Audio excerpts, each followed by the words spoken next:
Hello, women of the Channel Leadership Network. I'm Jackie Rives, your community leader, and welcome to another Woman of the Week. I'm very excited to introduce you to Pam Johansen, AVP Worldwide Product Sales and Ecosystem Programs for BMC Software, and also a Woman of the Channel Advisory Board member. So welcome, Pam. We're so glad to have you today. Well, thanks, Jackie. I'm really excited to be able to come back again. Actually, this is my second, time I've done this. And so I'm very excited because probably the conversations I had before, probably I've evolved. Let's put it that way. Yeah. And I'm so excited to get to know you better. So let's start off with the easier icebreakers. So where do you live and where did you grow up, if that's different? So I currently live in Houston, Texas.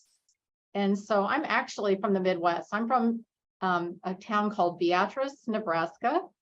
Small town, 12,000 people. And so probably in about 1987, I made my journey to Houston, Texas, obviously much larger city. And that's where I've resided, working for BMC for, I want to say last month, 25 years. Wow, congratulations. Thank you. I mean, it's blown by. I mean, that's one of the things about when you work in technology, it just goes by so very quickly because there's always something new to do, always something coming up. It's always never ending. And so it was a fast 25 years. I believe it. That's quite the accomplishment. So let's pivot to what is a little known fact about you? A little known fact about me. So one of the things is I'm an avid shopper. Okay, I like that. Yes. And so it's kind of interesting is that certainly drag others around with me, but it's kind of like that interesting release. You know what I mean? That you kind of do. That's my time. I can shop. And the other thing I found, it was currently a great benefit for getting in steps. Oh, yeah. If you think about it, you know what I mean? Because you just kind of walk around at everything. And so that has been one of the things that has actually brought two benefits to the table. The fact that I get to see something and I also get to walk. I love it. You combined your workout with something Exactly. kind of your time. And you don't even know, you're walking, and then your steps are somewhere increased far more than just being at work. I love that. What a great tip. All right, so we're going to switch to professional and we're going to come in pretty hard for the first question. Have you ever questioned your abilities and qualifications? And if so, how did you overcome that challenge? So, it's really interesting as I thought about that question, had I ever questioned my abilities? And, it was interesting because actually during my tenure at BMC, I had a leader that really caused me to question my abilities to a place upon which that it was a constant push. So what happens to someone when you're constantly being questioned about your abilities, you start losing your confidence. Clearly, you lose your confidence. And I found myself in that particular situation. And so, it was a bit challenging. It obviously is a bit of a loss. But the thing that kind of helped me overcome that was the fact that I had others that maybe I supported that saw me in a different light, which is really helpful because then you start stepping back and you question, the information that you've heard, honestly. And so that was one of the things, like I had mentors and sponsors that were only saying really great things about me that caused me to be rewarded. But then I always had something that was like saying, oh, question my abilities. So what I had to really start doing is that I had to step back and really look at, if others were telling me that I had that ability, then I have to trust the fact that what they're telling me is the truth. So I had to build my confidence back by building advocacy in myself. Mm-hmm. It's always a constant reminder. So do not get me wrong, you don't get over that overnight. But I also then had to reframe how I saw myself, that I did have these abilities, that I did have these achievements, I did get these things, which caused me to gain my confidence back. The other thing is that also happened is that I believe, and in my environment, there were similar women that were having similar issues. And what happened is that I found myself in a place where, because I had managed to come out of that, I set boundaries. I figured out how I was going to overcome that I could then work with those other women that actually were finding themselves in the same situation through coaching of, you know what, you have to set your boundaries. You can't let these things, change how you see yourself. If people are telling you and you're getting rewarded in a certain way, it doesn't matter what they say. It's probably more about that person if everybody else is saying things in a positive way about you. So basically, by helping reframe myself and helping others is how I was able to overcome that particular challenge of how I saw my abilities based on someone else's opinion. I love that you took that time to figure out how you could approach it, but then took it to another level and shared that with other women in the same kind of struggle. Like you took your knowledge, my learnings what I found myself going through. And again, it wasn't easy, but then you have to step back and you see it, and you can then coach somebody or say, maybe you need to look at it this way. Maybe you need to look at it that way. The one thing that I also got some really good coaching at one point in time was, and I'll call out this a little later, is that what are you hearing, and are you hearing it consistently? Because if you're not hearing it consistently, then maybe it's one person. Yeah. So, and I had to get people to start seeing that as well. That's really great advice. Okay. What are some experiences or transformational moments in your life? So, I kind of, I'm going to take this one out of kind of the work context, but it certainly streams into everybody's, work. Is that the one thing that was a big transformation for me is the fact that I found myself in a situation, as your parents get older, we all get them, it's part of life and everything, is that I found myself becoming the parent. And it's interesting when you find out you've just become the parent, because you start looking at things in a very different way and having very different conversations in that light. And it's almost like a light bulb came on.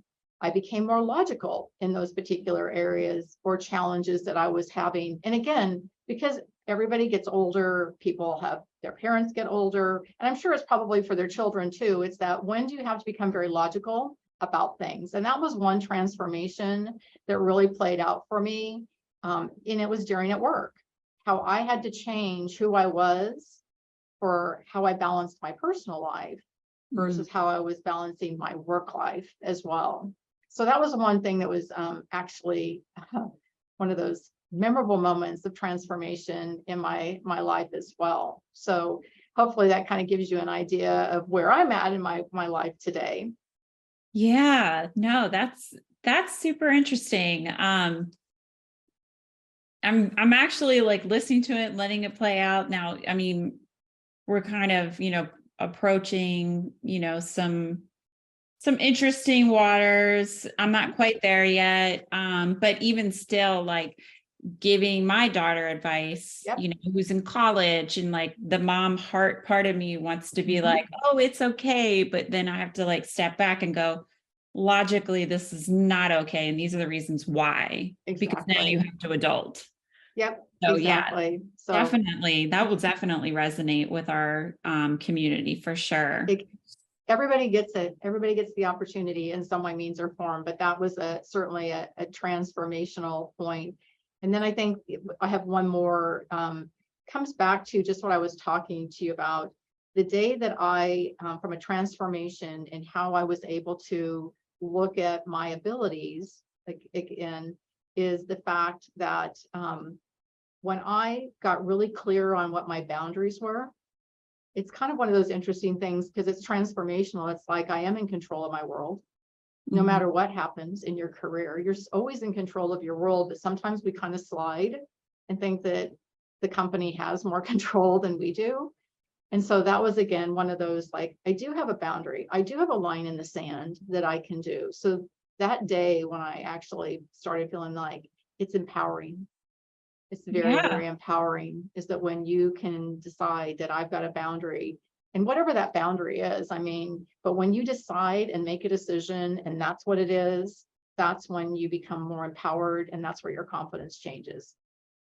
Yeah, I think that creating boundaries is definitely something they should teach in school Mhm. because it's very, very important for the many reasons you've already said. And just being well-rounded adults and Mhm. doing life, and whether that be you're working and Right. parenting, or so many different scenarios. It benefits all of us to have those clear boundaries.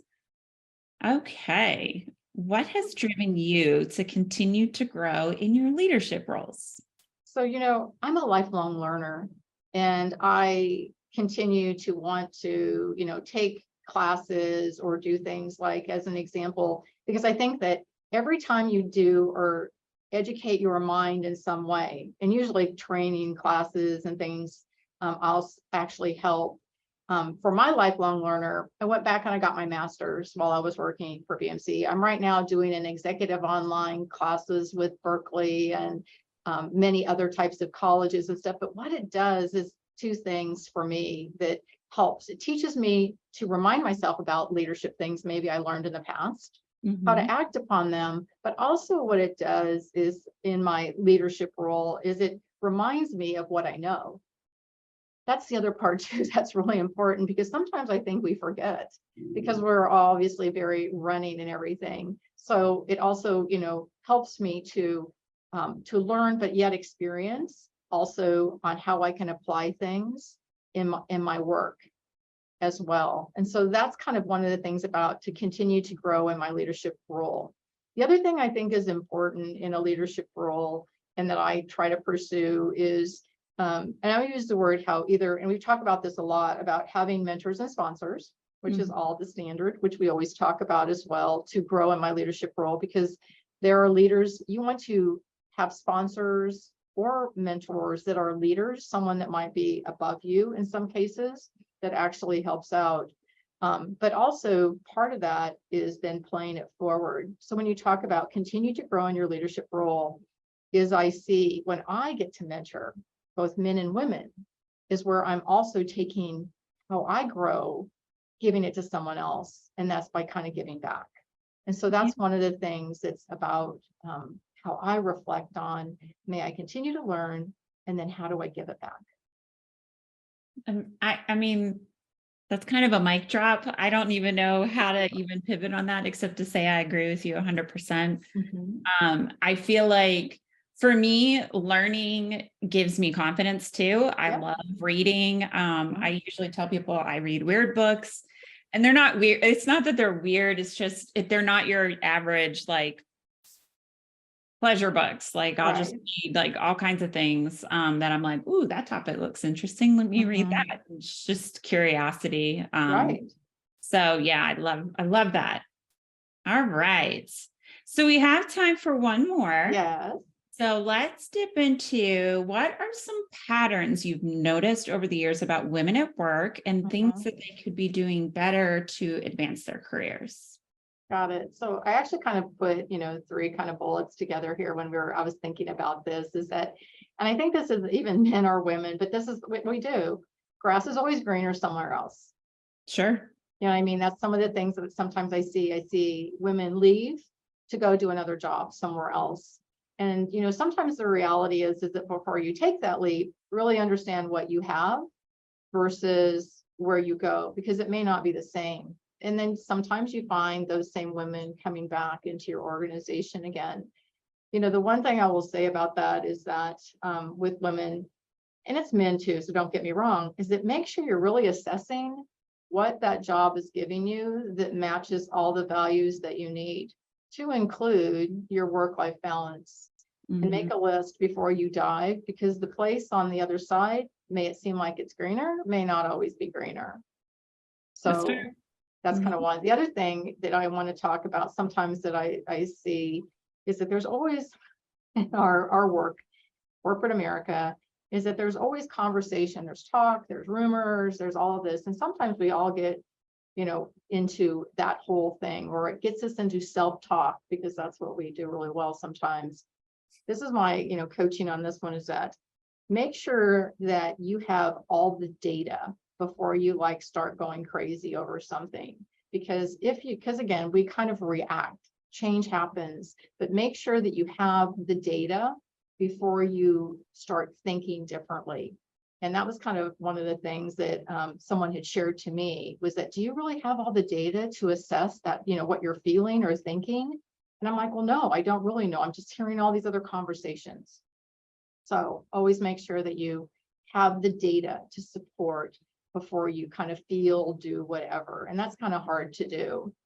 And so that's kind of like one of my main pieces. And that as women are on their journey, remember, always take the change, be resilient, let transformation happen. Sometimes you may need to step back to go forward 2 steps. So know that you can be flexible, know that that the perfect job may not be there the next time, but it might be 2 after that, because every job you take, you learn something new that you apply to the next job. So those are the kind of things that I think about. Over the years, women sometimes I see may react very differently. But I think that there's ways, by what I kind of shared, to advance your career by kind of getting really clear. That last one spoke to me the most, just because of where I landed today. I'm in a job that I didn't even come here to do, and it ended up being my dream job. So take Pam's advice. Those are all great points. Pam, I can't thank you again for all your contributions to the Women of the Channel Leadership Network, being here today, sharing your advice and inspiration with us all. So thank you again for— Absolutely. It was great. I'm hoping people will listen to it and take what they can from it as well. Wonderful. All right, Women of the Channel, that was it for this week's Woman of the Week. So happy Wednesday.